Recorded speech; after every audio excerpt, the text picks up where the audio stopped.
Hello everyone and welcome back to the class. आज की class में हम लोग डिस्कस करने वाले हैं एटवुड मशीन के बारे में। एटवुड मशीन के बारे में हम वैसे ऑलरेडी डिस्कस कर चुके हैं। अगर आपको याद हो तो हमने इसके बारे में डिस्कशन किया था एनएलएम चैप्टर में, न्यूटन लॉज ऑफ मोशन में। करेक्ट, एनएलएम चैप्टर में हमने एटवुड मशीन के बारे में डिस्कस किया था। तो वहां पर हमने, अगर आपको ध्यान हो तो, फ्रिक्शन को कंसिडर नहीं किया था। मतलब जो फ्रिक्शन फोर्स लग रहा है between the pulley and the string, वो हम लोग कंसिडर नहीं करते थे। And mass of the pulley है वो भी जीरो लेते थे। Correct, mass of the pulley zero होगा and mass of the string, जो स्ट्रिंग है हमारी वो आइडियल थी, तो जो मास ऑफ द स्ट्रिंग है वो भी जीरो है। तो एनएलएम चैप्टर में हमने फ्रिक्शन फोर्स को जीरो लिया था, मास ऑफ द पुली को भी कंसिडर नहीं किया था, एंड जो हमारी स्ट्रिंग थी वो आइडियल थी तो उसका मास भी जीरो था। तो वहां पर क्या होता था एनएलएम चैप्टर में, ये जो स्ट्रिंग है वो पुली के ऊपर जस्ट स्लाइड कर रही होती थी। M1 ब्लॉक नीचे की तरफ आता था, M2 ब्लॉक ऊपर की तरफ। अगर मान लो कि M1 मास ग्रेटर है M2 से, तो ये ब्लॉक नीचे आएगा और ये ब्लॉक ऊपर जाएगा। तो ये जो स्ट्रिंग है वो स्लाइड कर रही है पुली के ऊपर। यहाँ पर पुली में कोई रोटेशन देखने को नहीं मिलता था। लेकिन जब हम इस चैप्टर में बात कर रहे हैं, रोटेशन में बात कर रहे हैं, तो यहाँ की कहानी अलग है। यहाँ पर कहानी थोड़ी सी बदल जाती है। यहाँ पर हम लोग फ्रिक्शन कंसिडर करेंगे between the pulley and the string. तो यहाँ पर फ्रिक्शन हमारा जीरो नहीं है। अब फ्रिक्शन जीरो नहीं होगा तो फ्रिक्शन की वजह से पुली भी रोटेट करेगी। करेक्ट, तो यहाँ पर पुली रोटेट कर रही है, यहाँ पर हमें स्लाइड देखने को नहीं मिलेगा। तो यहाँ पर मास ऑफ द पुली कंसिडर करना है, वो भी जीरो नहीं है। लेकिन जो स्ट्रिंग है वो यहाँ पर भी हम लोग आइडियली ले रहे हैं, तो मास ऑफ द स्ट्रिंग यहाँ पर भी हमारी जीरो होगी। करेक्ट, तो यहाँ पर हमने ये एजम्पशंस लिए हुए हैं और ये एनएलएम में लेते थे हम लोग। तो अगर आप यहाँ पर ध्यान से सोचो, तो यहाँ पर जब हमने फ्रिक्शन कंसिडर किया, तो अगर मैं पुली का एफबीडी बनाऊं तो पुली का एफबीडी कैसे बनेगा? देखो पुली का एफबीडी कैसे बनेगा, ये हो गई हमारी पुली। करेक्ट, तो पुली पर फ्रिक्शन फोर्स लग रहा है यहाँ पर।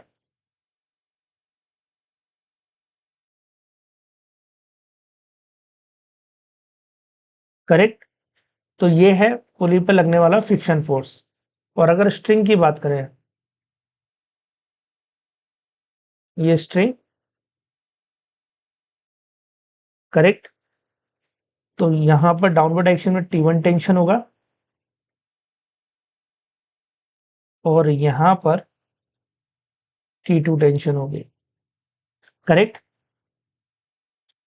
तो आप ध्यान से सोचो यहाँ पर हो क्या रहा है। फ्रिक्शन फोर्स पुली पर किस डायरेक्शन में लग रहा है? क्लॉकवाइज डायरेक्शन में। करेक्ट, तो स्ट्रिंग के ऊपर जो फ्रिक्शन फोर्स लगेगा अपोजिट डायरेक्शन में लगेगा, तो ये डायरेक्शन हो गई फ्रिक्शन फोर्स की on the string. Correct, T1 tension यहाँ पर लग रहा है और यहाँ पर होगा हमारा T2 टेंशन। आपने इस स्ट्रिंग को सीधा कर दिया। करेक्ट, तो इस टाइप का एबीडी बन जाएगा। अब यहां से आप क्या लिख सकते हो, T2 और F एक डायरेक्शन में लग रहे हैं, यहाँ पर कोई स्लिपिंग नहीं हो रही है। तो स्लिपिंग नहीं हो रही तो T2F T1 के इक्वल होना चाहिए। तो T2 प्लस F इक्वल होगा T1 के। ये क्लियर हो गया। तो यहां से हमें फ्रिक्शन फोर्स कितना मिलेगा? यहां से फ्रिक्शन फोर्स हमें मिलेगा T1 माइनस T2। ये हो गया हमारा फ्रिक्शन फोर्स। ऑलराइट, तो ये मिल गया फ्रिक्शन फोर्स। अब यहाँ पर हम लोग कुछ इक्वेशंस लिख सकते हैं। जैसे दो इक्वेशन तो हम एनएलएम में भी लिखते थे, वो इक्वेशन यहाँ पर भी लिखते हैं। जैसे इक्वेशन नंबर 1, अगर मैं ये जो फर्स्ट ब्लॉक है उसका एफबीडी बनाऊं तो डाउनवर्ड डायरेक्शन में M1G फोर्स लगेगा। करेक्ट, और इस ब्लॉक पे लग रहा है M2G। तो ये कहानी तो हमारी एनएलएम जैसी ही है। तो यहाँ पर फर्स्ट इक्वेशन लिख लेंगे M1G minus T1 equal to M1A। ये हो गई equation number 1। Correct, T2 minus M2G equal to M2A। ये हो गई इक्वेशन नंबर 2।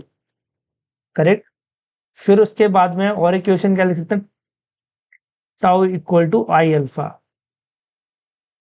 ये हो गई हमारी इक्वेशन नंबर 3। करेक्ट, फिर उसके बाद में और क्या लिख सकते हैं हम लोग, देखो इसकी जो रेडियस हमने कंसिडर की है वो है R। तो ये जो फ्रिक्शन फोर्स है इसकी वजह से टॉर्क लग रहा है, अगर आप सोच के देखो तो। और टॉर्क कितना लगेगा? फोर्स इंटू परपेंडिकुलर डिस्टेंस, ये तो बहुत पुराना फॉर्मूला है हमारा, फोर्स इंटू परपेंडिकुलर डिस्टेंस, तो tau equal to F R लिख सकते हैं हम लोग, करेक्ट।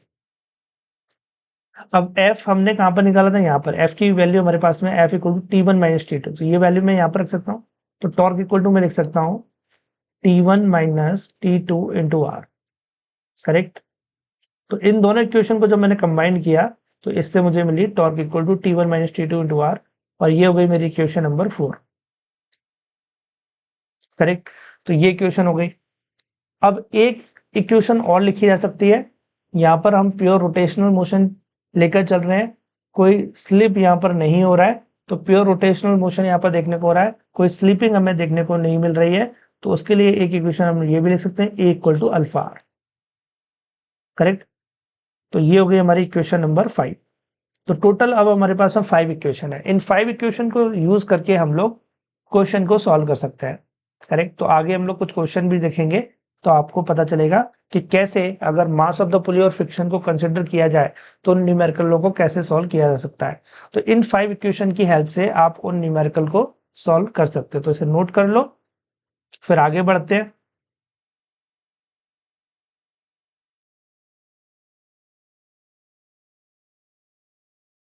तो अब हम लोग एक क्वेश्चन को डिस्कस करते हैं, सेम कॉन्सेप्ट पे बेस्ड है।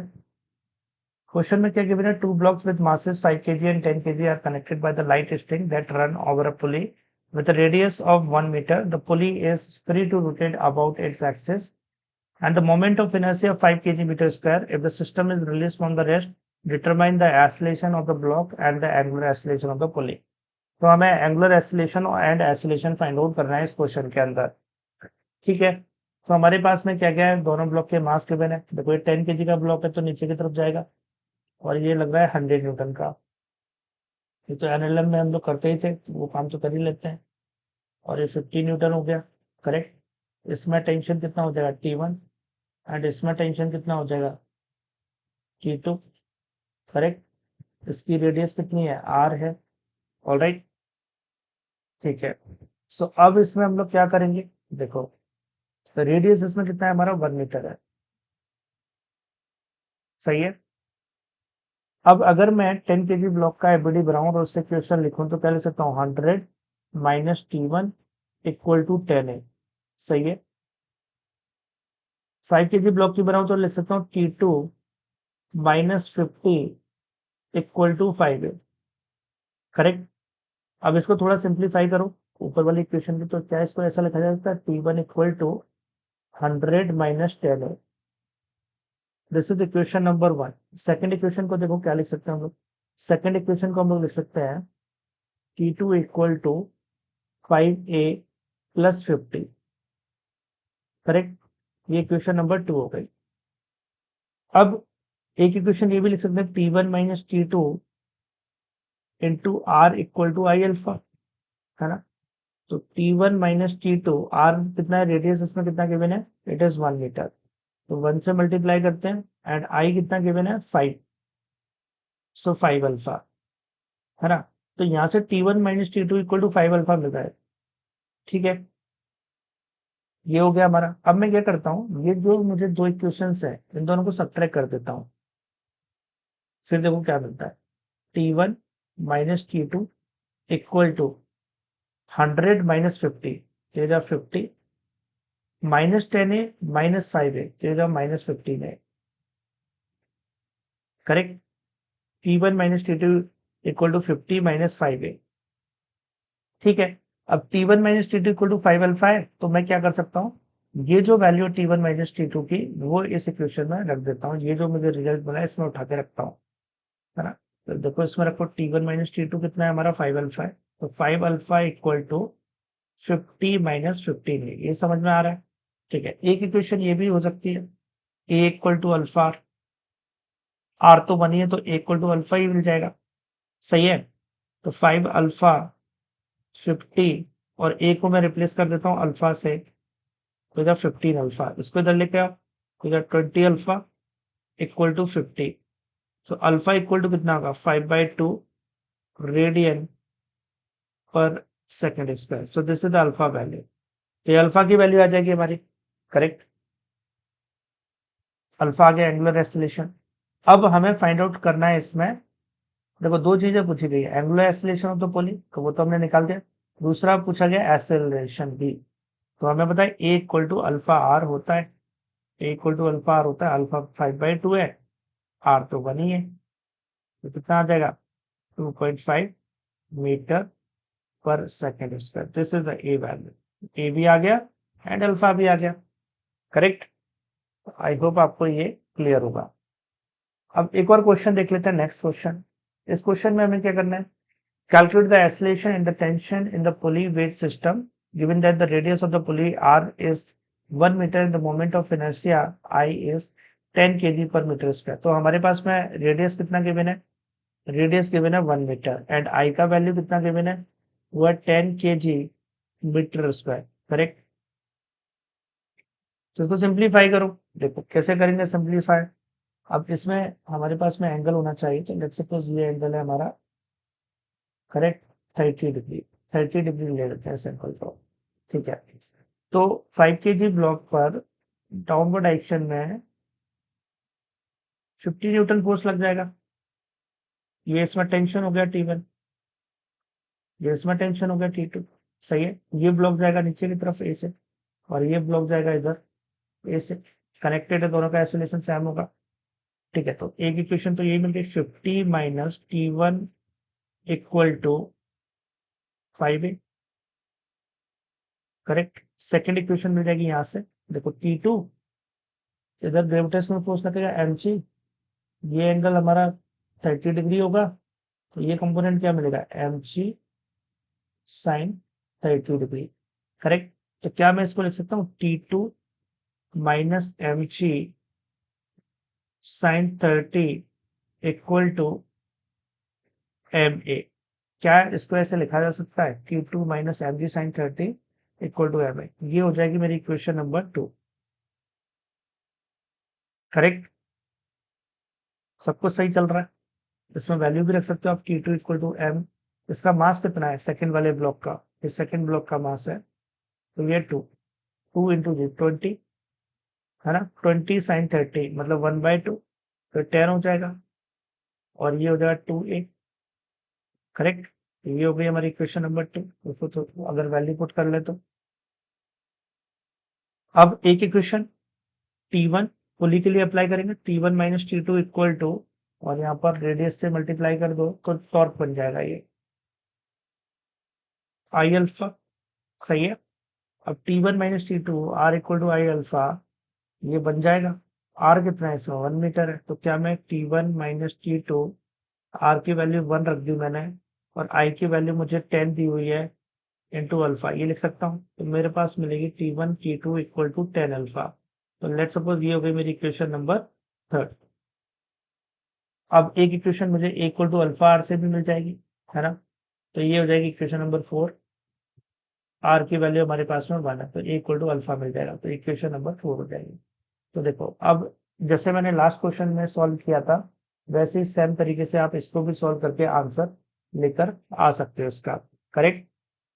सो ये भी क्वेश्चन आपका हो गया। तो जब भी कभी हम फ्रिक्शन भी कंसिडर करेंगे तो टेंशन दोनों साइड अलग होगी स्ट्रिंग के। करेक्ट। और इनर्शिया भी अगर हम लोग ले रहे हैं, मास भी कंसिडर कर रहे हैं, फ्रिक्शन भी कंसिडर कर रहे हैं, तो हमारे पास में कुछ एक्स्ट्रा इक्वेशन बन जाएंगे अब। तो अब इक्वेशन भी ज्यादा बनेंगी तो इजिली क्वेश्चन भी सॉल्व हो जाएगा। ऑलराइट, तो इसको नोट कर लो, फिर आगे बढ़ते हैं हम लोग। तो नेक्स्ट हम लोग डिस्कस करने वाले हैं एंगुलर मोमेंटम के बारे में। एंगुलर मोमेंटम का फॉर्मूला क्या होता है हमारे पास में, R cross P. Correct. So let suppose एक ये है रेफरेंस पॉइंट।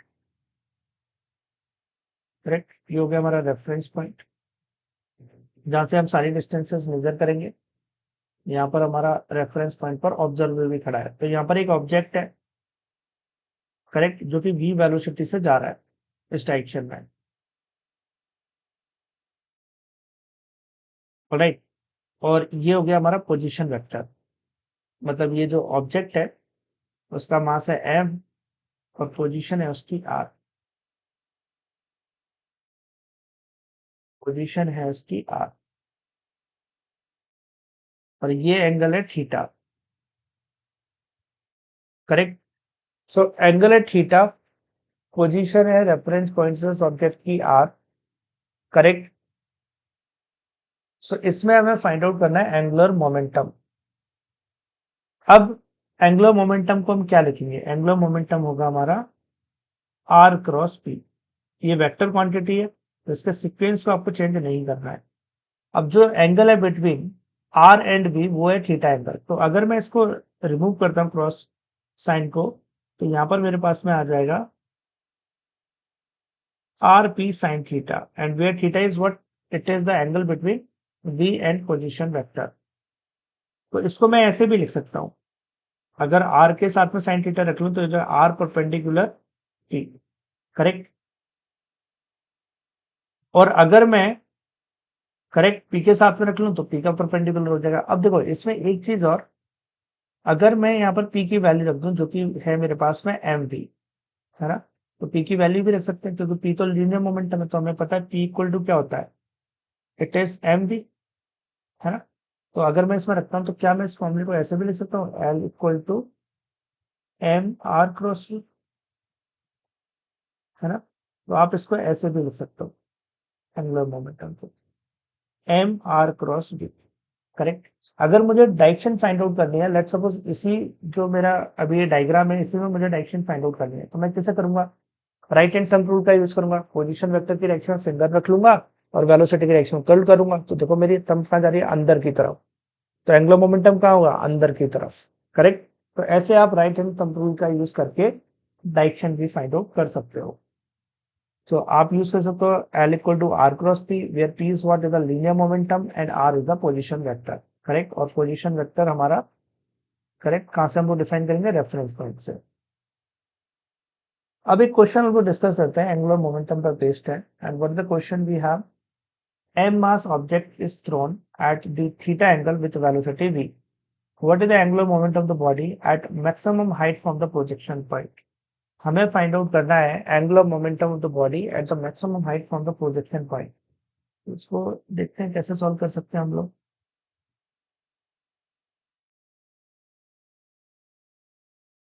देखो ये एंगल क्या है? हमारा थीटा है, ऑलराइट। हमने थीटा एंगल पर बॉडी को थ्रो किया, वेलोसिटी है v और इसका मास है m। बॉडी प्रोजेक्टाइल मोशन करेगी, कर रही है projectile motion, and let's suppose ये है highest point h max, alright. m mass object is thrown at a theta angle with velocity v. What is the angular momentum of the body at the maximum height from the projection point? तो ये maximum height पर है, हमें क्या find out करना है? हमें angular momentum find out करना है from the projection point. Projection point कौन सा? हमारा ये है, करेक्ट। ये है हमारा प्रोजेक्शन पॉइंट। सो ये ग्रेविटेशनल फोर्स कहाँ लग रहा है? नीचे की तरफ। पर एंगुलर मोमेंटम में ग्रेविटेशनल फोर्स की तो जरूरत है ही नहीं, तो टॉर्क में निकालना, ठीक है। तो इसमें हमें किस चीज की जरूरत पड़ेगी? इसमें जरूरत पड़ेगी हमें वेलोसिटी की, करेक्ट। तो जब पार्टिकल हमारा मैक्सिमम हाइट पर होगा तो उसकी जो वेलोसिटी, अगर मैंने v से थ्रो किया तो उसकी वेलोसिटी होगी v cos थीटा। उसके पास सिर्फ ओरिएंटल वेलोसिटी ही होगी, है ना। उसकी जो वर्टिकल वेलोसिटी है वो तो जीरो हो जाएगी मैक्सिमम हाइट पर। तो उस पार्टिकल की मैक्सिमम हाइट पर जो वेलोसिटी है वो है हमारे पास में v cos थीटा, है ना। अगर मैं एंगुलर मोमेंटम का मैग्नीट्यूड लिखता हूं तो मैं क्या लिख सकता हूं? m, correct, R perpendicular v। So m हमारा मास हो गया, तो मास तो m ही क्या है अभी भी। आर परपेंडिकुलर क्या होगा? और v हमारा क्या है? v cos थीटा है, ठीक है। अब आर परपेंडिकुलर क्या होगा हमारा? देखो आर परपेंडिकुलर क्या होगा? रेफरेंस पॉइंट से देखो ये v है ना। तो v से रेफरेंस पॉइंट, मतलब ये रेफरेंस पॉइंट और v है, इसको थोड़ा पीछे लेकर आओ, ये हो गई परपेंडिकुलर डिस्टेंस, करेक्ट। ये हमारा आर परपेंडिकुलर जो हमें चाहिए यहाँ पर, और ये कितना होगा? मैक्सिमम हाइट के बराबर। बोलो क्लियर हो रहा है? हमारा आर परपेंडिकुलर एच मैक्स के बराबर होगा। So M V cos theta and H max. अब मैक्सिमम हाइट का फॉर्मूला क्या होता है ये आपको पता होना चाहिए। अगर v वेलोसिटी से थ्रो किया गया है तो V square sine square theta by 2g, this is the maximum height. तो ये हो जाएगा हमारा एंगुलर मोमेंटम। बोलो क्लियर है सभी को? तो this is the magnitude of the angular momentum M V cos theta V square sine square theta by 2g, and ये हमारा फाइनल आंसर भी होगा इसमें। Now the next thing is angular momentum of the rotating body. Correct, हम लोग यहाँ पर angular momentum एक रोटेटिंग बॉडी का फाइंड आउट करेंगे। सो लेट्स सी कैसे कर सकते हैं। सबसे पहले एक रोटेटिंग बॉडी ले लेते हैं हम लोग।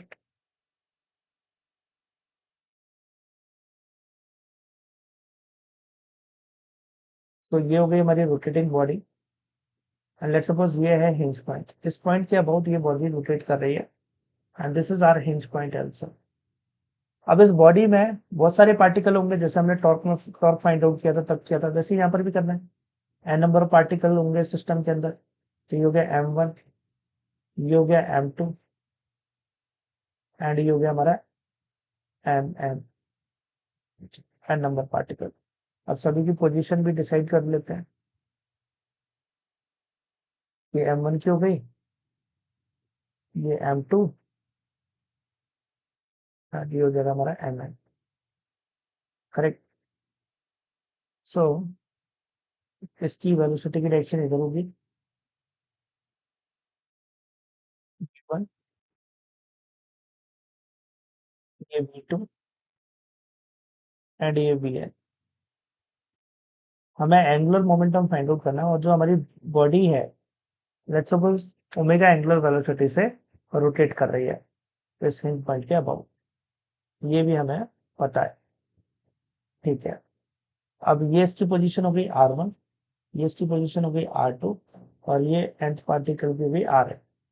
सही है, ठीक है, याद सब कुछ सही चल रहा है। अब इसके बाद में मुझे एंगुलर मोमेंटम पूरी बॉडी का चाहिए। तो ये मेरा पूरा सिस्टम है, correct. So angular momentum about this system equal to what? It is L1 plus L2 and Ln, correct? So what is the L1 here? L1 क्या होगा?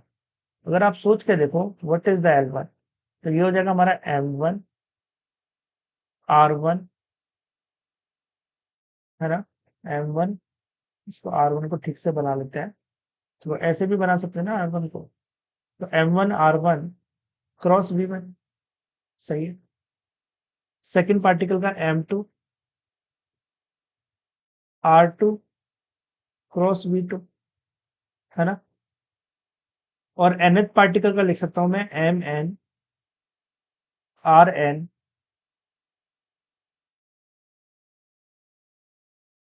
क्रॉस Vn, सही है।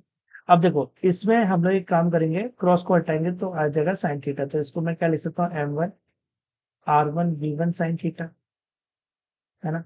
इसको लिख सकता हूँ M2 R2 V2 sine theta, और इसको लिख सकता हूँ Mn Rn Vn sine theta. ठीक है, अब देखो एंगल देखो R और V के बीच में, क्या सभी में 90 डिग्री एंगल नहीं है? बिल्कुल है, सभी के बीच में 90 डिग्री एंगल। साइन 90 की वैल्यू होती है 1। सो क्या मैं इसे ऐसे नहीं लिख सकता, M1 R1 V1 plus M2 R2 V2, correct, and Mn Rn Vn, सही है। अब देखो, अब क्या करें हम लोग, अब हम लोग V equal to omega R लिख देते हैं। V equal to omega R, V equal to omega R, सही है, सही है, कोई प्रॉब्लम नहीं है। लिख सकते हैं V equal to omega R. अगर बॉडी प्योर रोटेशनल मोशन कर रही है तो लिख सकते हैं, है ना? बॉडी को रिजिड लेके चल रहे हैं और बॉडी ओमेगा एंगुलर वेलोसिटी से घूम रही है, तो V equal to omega R लिखा जा सकता है। तो क्या मैं V को ओमेगा आर से रिप्लेस भी कर सकता हूँ? हाँ, बिल्कुल कर सकता हूँ। तो अगर मैं V को ओमेगा आर से रिप्लेस करूंगा तो ये जगह omega R1 square M2 omega R2 square और Mn ओमेगा R स्क्वायर। अब इसके बाद में क्या करूं, देखो ओमेगा तो सेम ही है, उसे बाहर ले लो। अंदर ब्रैकेट के क्या होगा हमारे पास में, M1 R1 square m2 r2 square and mn rn square. Correct, ये हो जाएगा. सो what is the m1 here? It is ये हमारा मास moment of inertia first particle का है अबाउट द हिंज पॉइंट. तो मैं इसे लिखूंगा I1. ये सेकंड पार्टिकल का इनर्शिया और n पार्टिकल है तो In हो गया. करेक्ट. अब सभी को अगर मैं सभी पार्टिकल का इनर्शिया को ऐड करूंगा तो मुझे सिस्टम का इनर्शिया पता चल जाएगा अबाउट द हिंज पॉइंट. तो मैं इसको डायरेक्टली ऐसे लिख लेता हूँ, inertia about the hinge point. ये हमें याद रखना है कि हमने इनर्शिया किसके अबाउट लेना है. हमें इनर्शिया लेना है हिंज पॉइंट के अबाउट, जिस पॉइंट के अबाउट रोटेट हो रही है ना. And angular momentum of the system, L system equal to I omega. अब mass moment of energy scalar quantity है, तो जिस डायरेक्शन में एंगुलर मोमेंटम की डायरेक्शन होगी उसी डायरेक्शन में ओमेगा की भी डायरेक्शन होगी. तो ये भी एक इम्पोर्टेंट पॉइंट था हमारे पास में जो कि हमें याद रखना चाहिए. ऑलराइट, सो आगे बढ़ते हैं, नेक्स्ट देखते हैं.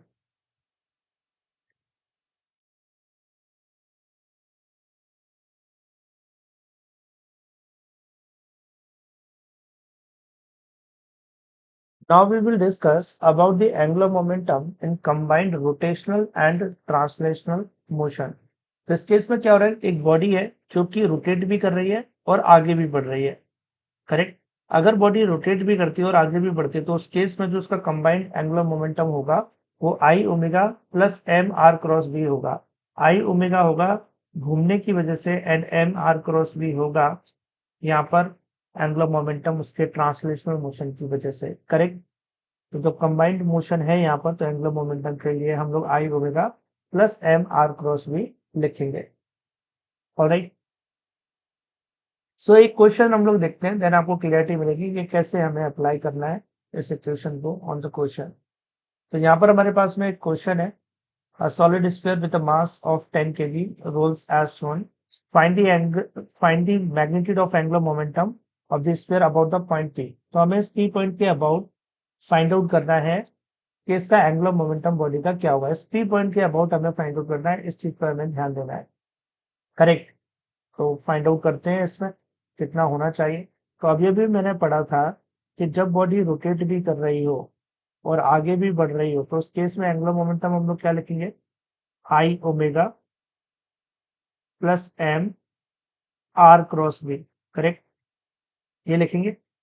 सो एल इक्वल टू, अब मैं सारी वैल्यूज यहाँ पर पुट करता हूँ. So I is what, it is the mass moment of inertia about the centre of mass. Correct, ये सेंटर मास के अबाउट रोटेट कर रही है. तो मैं सेंटर मास के अबाउट इसका इनर्शिया लिखूंगा तो आ जाएगा 2/5 एम आर स्क्वायर.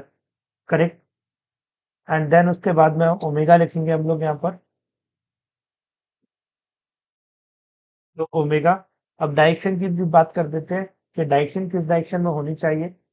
तो अगर मुझे घूमने की वजह से एंगुलर मोमेंटम निकालना है तो ओमेगा की डायरेक्शन में आप फिंगर रखोगे तो आप देख सकते हो थंब आउटवर्ड डायरेक्शन में आ रहा है. करेक्ट. ओमेगा की डायरेक्शन में फिंगर रखी मैंने और थंब आ रहा है बाहर की तरफ. तो अगर मैं बाहर की तरफ पॉजिटिव बोल देता हूँ, मैं कुछ साइन कन्वेंशन ले लेता हूँ. करेक्ट. तो मैं क्या कर रहा हूँ, बाहर की तरफ पॉजिटिव बोल देता हूँ और अंदर की तरफ नेगेटिव बोल देता हूँ. ठीक है, ये मेरे साइन कन्वेंशन हो गए. बाहर की तरफ पॉजिटिव, अंदर की तरफ नेगेटिव. ठीक है. या फिर हम एक काम कर सकते हैं, इसको एक्स एक्सेस बोल दें, इसको वाई बोल दें और इसको जेड बोल दें. तो जेड पॉजिटिव जेड डायरेक्शन बाहर की तरफ है और जेड पॉजिटिव जेड डायरेक्शन का यूनिट वेक्टर होगा वो प्लस के कैप हो जाएगा. ऐसी अंदर की तरफ माइनस के कैप हो जाएगा. ठीक है. तो ओमेगा बाहर की तरफ थंब आ रहा है, मेरा राइट हैंड थंब का यूज करना है, इसका भी आपको ध्यान रखना है. तो ओमेगा की डायरेक्शन फिंगर को कर्ल करो और थंब आपका बाहर की तरफ आ रहा है यहाँ पर. तो आपने यहाँ पर प्लस के कैप लिखना है. Correct. Plus M R cross B. अब इसको मैं ऐसे भी लिख सकता हूँ, M R perpendicular B. Correct. M R perpendicular B, ये भी लिखा जा सकता है इसको. देन उसके बाद में ये हो गया हमारा. के कैप आ गई। अब उसके बाद में आपको क्या करना है, आर क्रॉस वी अगर आप करोगे, आर क्रॉस वी अगर आप करोगे तो आप देखो आपका थंब कहाँ जा रहा है, अंदर जा रहा है या बाहर जा रहा है ना। तो आर फर्स्ट वेक्टर हो गया। अगर मैं पोजीशन वेक्टर यहाँ पर ड्रॉ करके बताऊं, ये होगा हमारा position vector, this is the position vector.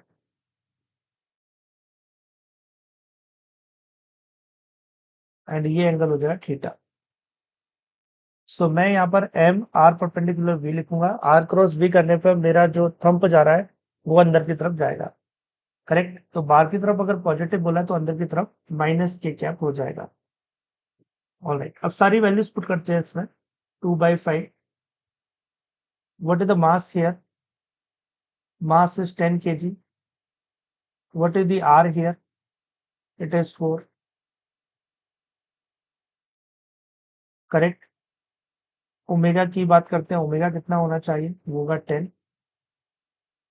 के कैप प्लस मास की बात करते हैं, मास कितना होगा यहाँ पर 10 हो जाएगा। आर परपेंडिकुलर तो ये हो जाएगा 4 मीटर, ये होगा 2 मीटर, तो ये भी कितना होगा, ये भी होगा 2 metre. And what about the V here, V हो जाएगा 5 माइनस के कैप। सो ये 5 है, ये 10 है, ये 2 हो जाएगा, करेक्ट। 2 2 4 हो जाएगा, 4 into square of 4 is 16, correct. और यहाँ पर हमारे पास में 2 2 4 है ये ऑलरेडी, तो 16 इंटू 4 कर देंगे। And how much it is 64। 64 into 10 करेंगे तो 640 के कैप आ जाएगा। फिर उसका जैसे सिंप्लीफाई करते हैं, करेक्ट। तो ये माइनस 100 के कैप, 540 के cap is the answer. This is the angular momentum. तो आई होप आपको ये क्लियर हुआ होगा। हमने किस पॉइंट के अबाउट फाइंड आउट किया, पी पॉइंट के अबाउट यहाँ पर एंगुलर मोमेंटम फाइंड आउट किया था इस बॉडी का। तो यहाँ पर बॉडी हमारी रोटेट भी कर रही है एज वेल एज वो लीनियर मोशन भी कर रही है, तो इस केस में होगा 540 के कैप। नाउ एक और क्वेश्चन है हमारे पास में, ये क्वेश्चन मैं आपको होमवर्क में देना चाहता हूँ। सेम तरीके से आपको करना है, जैसे हमने इस क्वेश्चन को सॉल्व किया था उसी तरीके से आपको इस क्वेश्चन को भी करना है। Let's see next topic, conservation of angular momentum. Conservation of linear momentum के बारे में हमने ऑलरेडी डिस्कस किया हुआ है, और ये हमने कहां पर डिस्कस किया था, अगर आपको याद हो तो एनएलएम चैप्टर में। वहां पर हमने पढ़ा था rate of change of linear momentum DP by dt equal होता है एक्सटर्नल फोर्स के, करेक्ट। अगर एक्सटर्नल फोर्स 0 होता है तो जो लीनियर मोमेंटम है हमारा वो कंजर्व रहेगा, मतलब इनिशियल लीनियर मोमेंटम फाइनल के बराबर रहेगा। तो ये हमने ऑलरेडी डिस्कशन किया हुआ है, करेक्ट। ऐसे ही जैसे dp by dt equal to F external force है, ऐसे ही dl बाई dt टाउ के इक्वल होगा। तो यहाँ पर जो dl बाई dt दिख रहा है ये क्या है हमारा, ये है rate of change of angular momentum, it is equal to external torque, correct. तो जैसे हमने एलएलएम में पढ़ा था rate of change of linear momentum is equal to external force, ऐसे rate of change of angular momentum is equal to external torque.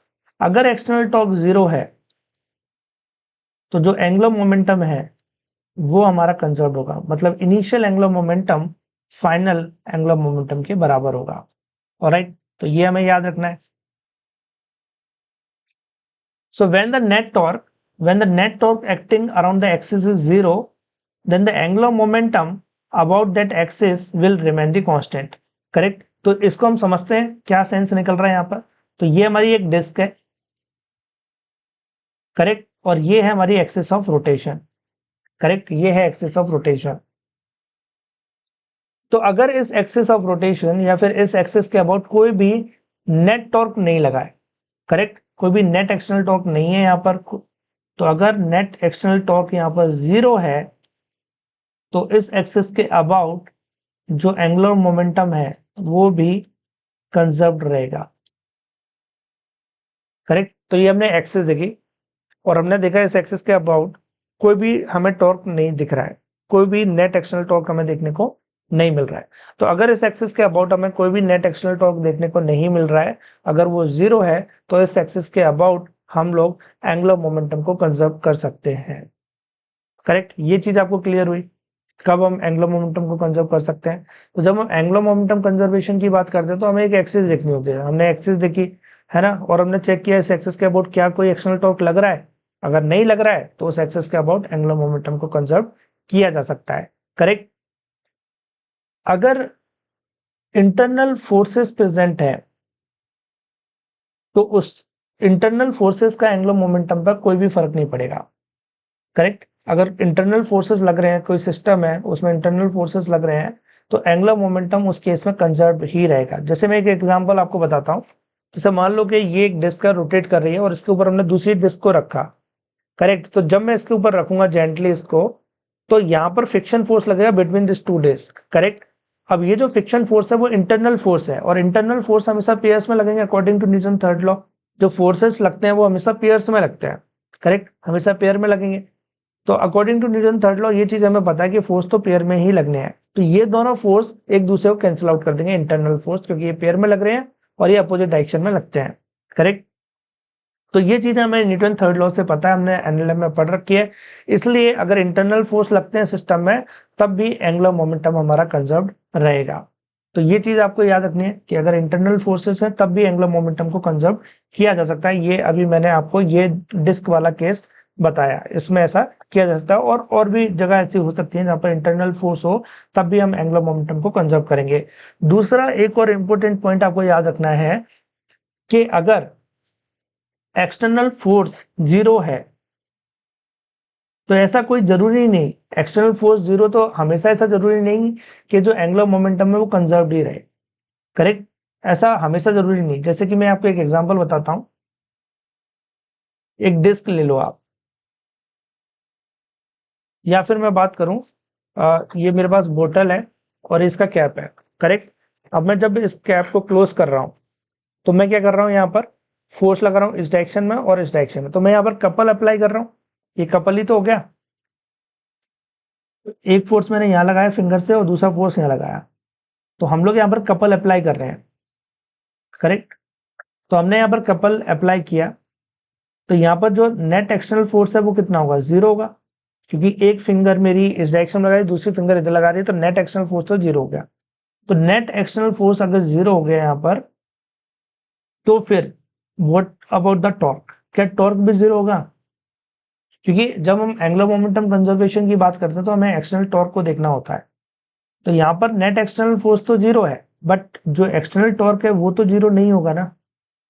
तो जब external torque 0 नहीं होगा, तो जो एंगुलर मोमेंटम है हमारा वो कंजर्व हमारा नहीं होगा, इनिशियल फाइनल के बराबर नहीं होगा। क्योंकि एंगुलर मोमेंटम कंजर्वेशन होने के लिए एक्सटर्नल टॉर्क का 0 होना जरूरी है, ना कि एक्सटर्नल फोर्स का। करेक्ट, तो कभी कभी ऐसा भी होगा कि एक्सटर्नल फोर्स 0 है।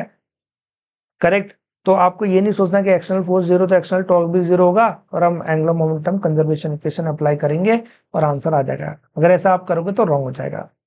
ऐसा क्यों हो रहा है? क्योंकि एक्सटर्नल फोर्स यहाँ पर 0 है जब आप एक कपल अप्लाई कर रहे हो। करेक्ट, कई जगह पर हम लोग कपल लगाते हैं, तो जब एक कपल हम लोग अप्लाई कर रहे हैं तो यहाँ पर एक्सटर्नल फोर्स तो 0 रहेगा, लेकिन एक्सटर्नल टॉर्क 0 नहीं होगा। इसलिए एंगुलर मोमेंटम जो हमारा है वो कंजर्व नहीं होगा। तो आई होप आपको ये चीज क्लियर हुई होगी यहाँ पर। करेक्ट, तो मैंने यहाँ पर आपको 2 पॉइंट बताए इंपॉर्टेंट, आपको दोनों याद रखना है। कभी कभी ऐसा भी होगा एक्सटर्नल फोर्स 0 होगा पर एक्सटर्नल टॉर्क 0 नहीं है, इसलिए एंगुलर मोमेंटम कंजर्व नहीं होगा। दूसरा केस मैंने आपको ये बताया था कि अगर फ्रिक्शन फोर्स लग रहा है, मतलब इंटरनल फोर्सेस लग रहे हैं, तो इंटरनल फोर्सेस लग रहे होंगे तब भी एंगुलर मोमेंटम हमारा कंजर्व होगा। क्योंकि जो इंटरनल फोर्सेस हैं वो हमेशा पेयर में लगेंगे। जैसे मैंने फ्रिक्शन फोर्स की बात बताई थी, एक डिस्क को दूसरे डिस्क पे रखा था, तो वहां पर उनके बीच में इंटरनल फोर्स है, उनके बीच में फ्रिक्शन फोर्स है, वो हमेशा पेयर्स में लगेंगे, एक दूसरे को कैंसिल आउट कर देंगे और एक दूसरे कैंसिल आउट कर देंगे। इसलिए हमारा जो एंगुलर मोमेंटम है वो कंजर्व रहेगा। तो ये दोनों पॉइंट आपको याद रखने हैं। बाकी जब भी हम एंगुलर मोमेंटम कंजर्वेशन अप्लाई करेंगे तो हमें काफी चीजों को केयरफुली हैंडल करना होगा, काफी चीजों को ध्यान रखना होगा, तभी हम क्वेश्चनों को करेक्टली सॉल्व कर पाएंगे। बाकी आगे हम लोग कुछ क्वेश्चन देखेंगे तो आपको क्लियर हो जाएगा। सो कुछ क्वेश्चन देखते हैं, देन आपको और क्लियरिटी मिलेगी कि कैसे हमारा एंगुलर मोमेंटम कंजर्वेशन वर्क करेगा। A ballet dancer rotating at an angular speed of 15 radian per second has an initial moment of inertia 40 km square with her hand stretched. When she brings her hands close, her moment of inertia changes 25 km square. What her final angular speed? So this is the question. What is her final angular speed? तो सबसे पहले हम लोग इस question को समझते हैं। यहाँ पर एक बैलेट डांसर है, लेट्स सपोज ये हो गई ballot dancer,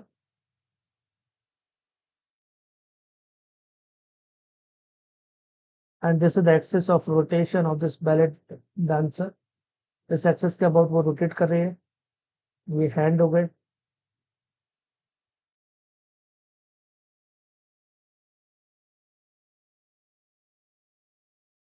correct, and this is axis of rotation. ये है axis of rotation, correct. A ballet dancer rotating at an angular speed 15 radian per second. So initial angular velocity यहाँ पर हो जाएगी 15 रेडियन पर सेकेंड, करेक्ट। और initial angular, अगर initial mass moment of inertia की बात करें, इस क्वेश्चन में हमें गिवन है 40 kg मीटर स्क्वायर, करेक्ट। अब इसके बाद में ये बैलेट डांसर क्या करती है, ये अपने हैंड को क्लोज करेगी। सो हैंड को क्लोज करेगी वो, करेक्ट। हैंड को भी क्लोज कर लिया। नाउ व्हाट विल हैपन, जब ये अपने हैंड को क्लोज करेगी, और ये हो गई हमारी एक्सिस ऑफ रोटेशन, करेक्ट। ये हो गई एक्सिस ऑफ रोटेशन। तो जैसे वो अपने हैंड को क्लोज करेगी तो क्या होता है, अगर आप इसमें क्वेश्चन में देखो, जो मोमेंट ऑफ इनर्शिया है, फाइनल मोमेंट ऑफ, सॉरी, जो मास moment of inertia, final mass moment of inertia है, वो जाता 25 kg मीटर स्क्वायर। तो यहाँ पर आपने देखा होगा इनिशियली था 40, फाइनली हो गया 25 kg मीटर स्क्वायर, करेक्ट।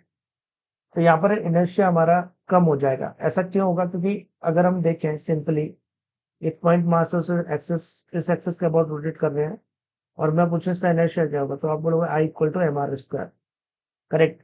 अगर मैं आर को कम करूंगा, सो से होगा क्या, आर कम अगर मैं कर रहा हूं तो आई भी कम होगा, क्योंकि जो आई है वो हमारा आर के, आर स्क्वायर के डायरेक्टली प्रोपोर्शनल है, करेक्ट। तो अगर आर कम कर रहे हैं तो आई भी यहाँ पर कम होगा।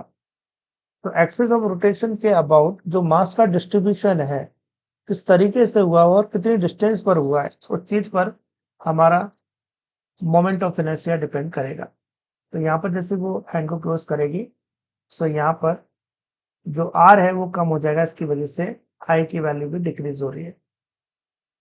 सो हमें इस केस में फाइंड आउट करना है what is the final angular velocity, what is the final angular velocity, this thing we want to find out here. तो ये हम लोग कैसे फाइंड आउट करेंगे, अगर यहाँ पर हम लोग ध्यान दें, करेक्ट, जब बैलेट डांसर ने अपने हैंड को क्लोज किया और ओपन किया, तो इसमें कोई भी एक्सटर्नल टॉर्क नहीं लग रहा है about this axis of rotation.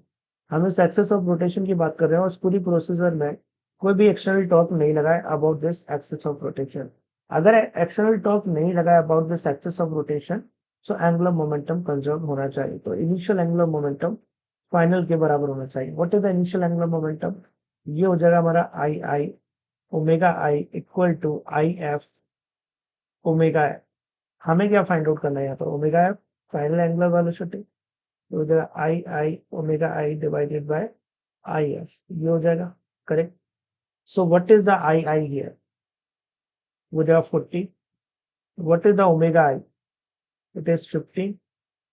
What is the I F, it is 25, correct. अब इसको सिंप्लीफाई करो, देखो क्या आता है, ये 3 हो जाएगा, ये 5 हो जाएगा, ये 8 हो जाएगा, तो 24 रेडियन पर सेकेंड। तो जब वो अपने हैंड को क्लोज करेगी उस टाइम पर जो उसकी एंगुलर वेलोसिटी होगी वो 24 रेडियन पर सेकेंड हो जाएगी। यहाँ पर एंगुलर मोमेंटम कंजर्व्ड है, तो अगर मास मोमेंट ऑफ इनर्शिया डिक्रीज हुआ है तो एंगुलर वेलोसिटी बढ़ जाएगी यहाँ पर। करेक्ट। चलो तो फिर आगे बढ़ते हैं, नेक्स्ट देखते हैं। A solid sphere of radius r is gently placed on the rough horizontal ground with an initial angular speed omega naught and no linear speed. Linear speed of the sphere where it start pure rolling is correct. This is the question. Linear speed of the sphere where it start pure rolling is what? तो इस question को हम लोग कैसे solve कर सकते हैं? चलो देखते हैं इसको कैसे सॉल्व करना चाहिए हमको। सबसे पहले हम क्वेश्चन को समझते हैं इसमें हो क्या रहा है। एक डायग्राम ड्रॉ करते हैं यहाँ पर। तो एक डिस्क है, डिस्क ड्रॉ कर लेते हैं। ये डिस्क हो गई। All right.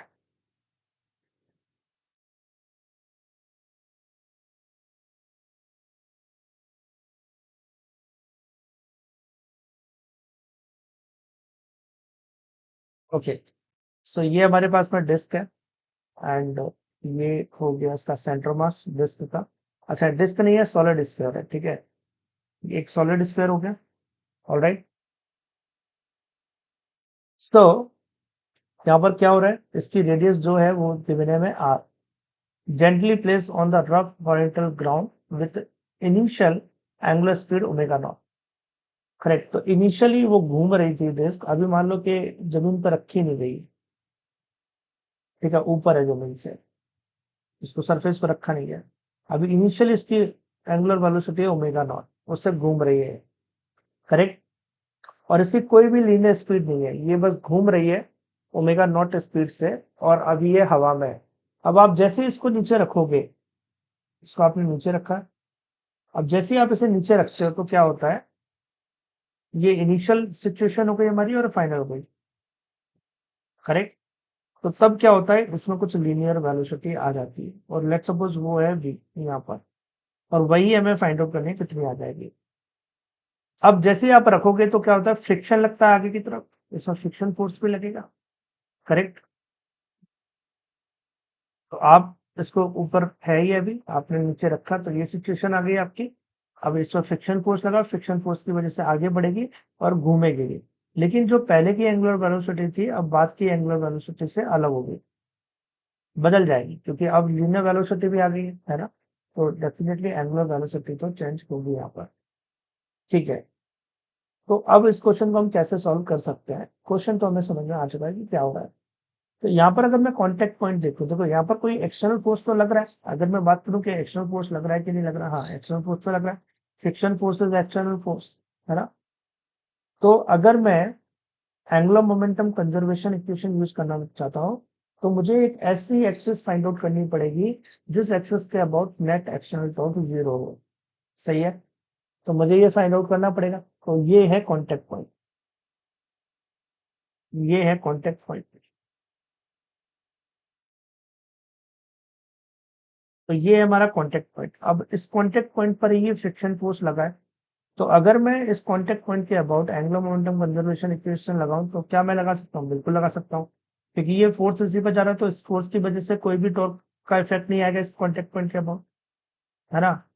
Gravitational force mg की बात करो, ये भी इस कॉन्टेक्ट पॉइंट से पास कर रहा है, तो इस ग्रेविटेशनल फोर्स का भी इफेक्ट नहीं आएगा। तो जब ये फोर्स और इस फोर्स का कोई भी इफेक्ट इस कॉन्टेक्ट पॉइंट पर नहीं आ रहा है, करेक्ट, इनकी वजह से जो टॉर्क है वो जीरो रहा है। मेनली हमारा क्या है, जो हम एक्सेस ऑफ रोटेशन चूज कर रहे हैं, है ना, जो पॉइंट हम कर रहे हैं, उस पॉइंट के about net external torque zero होना चाहिए। तो अगर मैं इस कॉन्टेक्ट पॉइंट ए की बात करूं तो नेट एक्सटर्नल टॉर्क जीरो है। तो मैं यहाँ पर लिख सकता हूं at a point net external torque is zero. Net external torque zero होगा तो ए पॉइंट के अबाउट जो एंगुलर मोमेंटम है वो कंजर्व रहेगा, इनिशियल एंगुलर मोमेंटम फाइनल के बराबर होना चाहिए। तो आई होप आपको ये चीज क्लियर हो गई होगी। अब देखो, मैं सेंटर मास के अबाउट नहीं लगा सकता था, आप सोच रहे हो सर इसके अबाउट लगा दो तो क्या होगा। इसके अबाउट नहीं लगा सकते, क्यों नहीं लगा सकते, क्योंकि फिर फ्रिक्शन का इफेक्ट आ जाएगा। एफ इंटू आर करोगे तो फ्रिक्शन की वजह से टॉर्क लगेगा, करेक्ट। और अगर फ्रिक्शन की वजह से टॉर्क लग रहा है तो अब सेंटर ऑफ मास से जो एक्सेस पास होगी उसके अबाउट एंगुलर मोमेंटम कंजर्व नहीं किया जा सकता है, क्योंकि फ्रिक्शन अब टॉर्क लगा रहा है, वो एक एक्सटर्नल फोर्स है, तो एंगुलर मोमेंटम भी कंजर्व नहीं होगा। तो सेंटर ऑफ मास के अबाउट आप नहीं लगा सकते, करेक्ट। आपको ए पॉइंट के अबाउट ही लगाना पड़ेगा, और रीजन भी आपको क्लियर है। तो आपको अगर ये चीज क्लियर हो चुकी है, so now L I equal to L F है, सारी वैल्यू पुट करते हैं। What is the L I here? देखो इनिशियली लीनियर तो था नहीं, सिर्फ घूम रही थी वो, है ना। तो घूम रही थी तो फिर आई ओमेगा हो जाएगा, I omega not equal to final क्या होगा, वो घूम भी रही है, I omega plus M V R perpendicular. बोलो ऐसा लिख सकते हैं। So I omega is what? It is 2 by 5 m r square omega equal to 2 by 5 m r square omega plus m। अब यहाँ पर r परपेंडिकुलर क्या होगा? r परपेंडिकुलर रेडियस के बराबर होगा, है ना। हम a पॉइंट के अबाउट एंगुलर मोमेंटम निकाल रहे हैं ना, v ये रहा।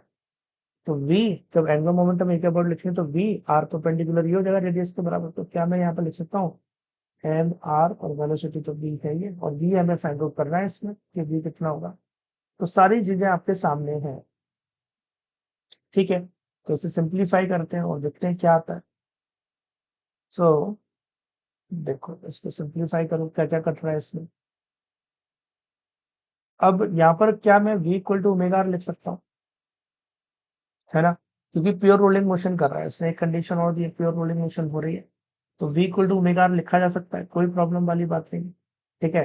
तो मैं क्या करता हूँ, इसको रिप्लेस करता हूँ, तभी ये सिंप्लीफाई हो पाएगा।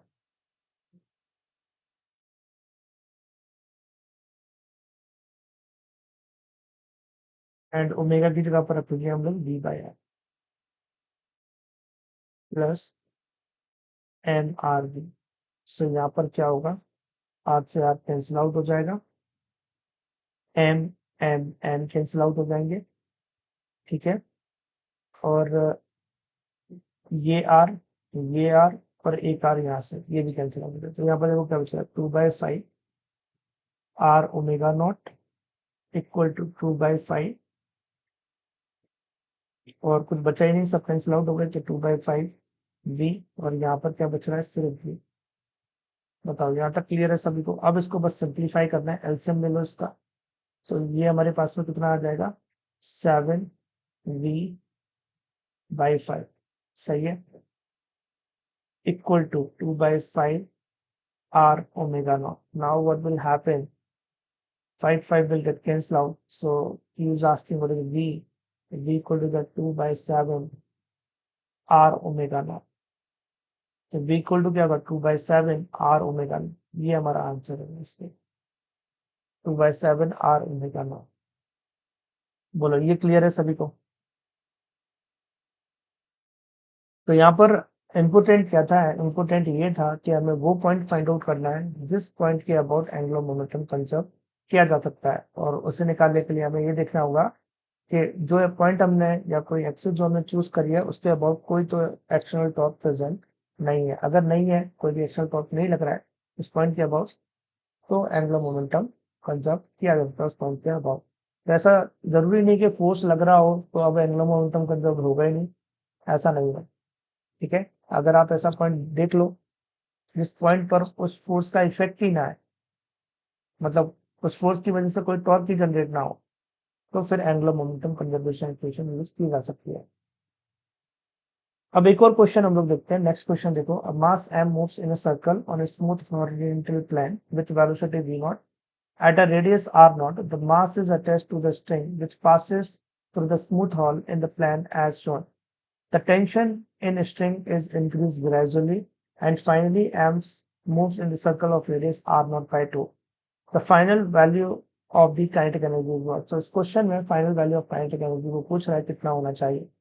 तो देखो क्वेश्चन में क्या हो रहा है, यहाँ पर क्वेश्चन समझते हैं। सबसे पहले यहाँ पर एक मास है जो घूम रहा है सर्कल में, लेट सपोज ये हो गई हमारी एक्सिस ऑफ रोटेशन, इसके अबाउट घूम रहा है वो, और ये हो गई हमारी एक्सिस ऑफ रोटेशन।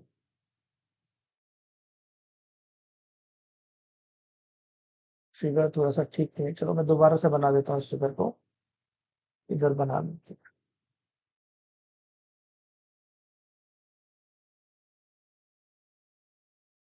सेंटर हो गया और इसके अबाउट ये मास हमारा घूम रहा है सर्कल में, ठीक है। मास m है और यहाँ से एक स्ट्रिंग पास होगी जो इससे कनेक्ट करेगी, और यहाँ पर एक हॉल है उसमें से जाएगी और यहाँ से नीचे से निकल जाएगी। इस स्ट्रिंग को पकड़ के हम लोग क्या कर रहे हैं, खींच रहे हैं यहाँ पर। अब मान लो कि इनिशियल वेलोसिटी थी इसकी v नॉट, जैसे क्वेश्चन में गिवन है, तो इसकी वेलोसिटी कितनी है यहाँ पर, v नॉट है, करेक्ट। और इस टाइम पर इसकी जो रेडियस है वो कितनी है, r not, correct. Tension force T लगाया गया है यहाँ पर, तो टी फोर्स लगाएंगे यहाँ पर नीचे पकड़े खींचेंगे। अब उसके बाद में क्या करना है हमें, इसमें हमें फाइंड आउट करना है final value of the kinetic energy. Final value kinetic energy की क्या होगी यहाँ पर, करेक्ट। क्वेश्चन आपको समझ में आ गया क्या हो रहा है, एक मास है m, v नॉट वेलोसिटी से घूम रहा है, r नॉट रेडियस है, करेक्ट। अब मैं इधर फोर्स लगाऊंगा स्ट्रिंग पर, फोर्स लगाऊंगा तो क्या होगा, ये जो r नॉट है वो रेडियस कम होगी, तो मास उधर आएगा, करेक्ट। जब रेडियस r नॉट हो जाएगी तो टेंशन लगाने के बाद में, फोर्स लगाने के बाद में, देन फाइनल काइनेटिक एनर्जी क्या होगी, दिस इज द क्वेश्चन। तो मैं इस क्वेश्चन में angular momentum conservation equation apply करना चाहता हूँ। तो उसके लिए मुझे क्या करना होगा, सबसे पहले एक्सिस फाइंड आउट करनी होगी। एक्सिस फाइंड आउट करो, आप ये एक्सिस फाइंड आउट कर सकते हो, करेक्ट। अगर मैं इस एक्सिस को लूं, ये एक्सिस ऑफ रोटेशन, इस एक्सिस के अबाउट ये मास घूम रहा है, करेक्ट। अब ये जो टेंशन फोर्स है वो इसी एक्सिस से पास होते हुए जा रहा है ना। तो ये जो टेंशन फोर्स है वो एक्सटर्नल टॉर्क नहीं लगा रहा है। अगर मैं इस एक्सिस के अबाउट बात करूं, तो इस एक्सिस के अबाउट इस टेंशन का जो टॉर्क है वो जीरो हो जा रहा है। आप समझ रहे हो मेरी बात, मैंने एक्सिस चूज करी, टेंशन फोर्स उसी एक्सिस से पास कर रहा है तो उसका कोई भी टॉर्क नहीं है, और यही एक एक्सटर्नल फोर्स था जो यहाँ पर लग रहा था, तो इसकी वजह से जो एक्सटर्नल टॉर्क हो गया वो हो गया जीरो। अब एक्सटर्नल टॉर्क अगर जीरो हो गया यहाँ पर, तो एंगुलर मोमेंटम कंजर्व रहेगा, Li इक्वल टू LF रहेगा। तो मैं इस एक्सिस के अबाउट एंगुलर मोमेंटम लिखूंगा इस मास का, तो क्या हो जाएगा, m v not r not, correct, ये लिखूंगा। अब मैंने इसको खींचा यहाँ पर, तो खींचेंगे इसको तो मास तो वही रहेगा, वेलोसिटी पता नहीं कितनी होगी, और रेडियस r नॉट बाय 2 हो जाती है। तो यहाँ से r नॉट को कैंसिल आउट कर लो, मास से मास को कैंसिल आउट कर लो, तो यहाँ से हमें v equal to 2v not मिल जाएगा, v equal to 2v not हमें मिलेगा यहाँ। तो जब आप रेडियस को r नॉट बाय 2 कर दोगे, तो जो वेलोसिटी हो जाएगी वो 2v नॉट हो जाएगी यहाँ पर, ठीक है। ये चीज हमें क्लियर है। अब क्या करें उसके बाद में हम लोग, देखो हमें फाइंड आउट करनी है final kinetic energy, the value, final value of the kinetic energy हमें फाइंड आउट करनी है यहाँ पर। सो देखो इनिशियल काइनेटिक एनर्जी की अगर बात करें तो वो क्या होगी, हाफ आई ओमेगा स्क्वायर, सही है, हाफ नहीं,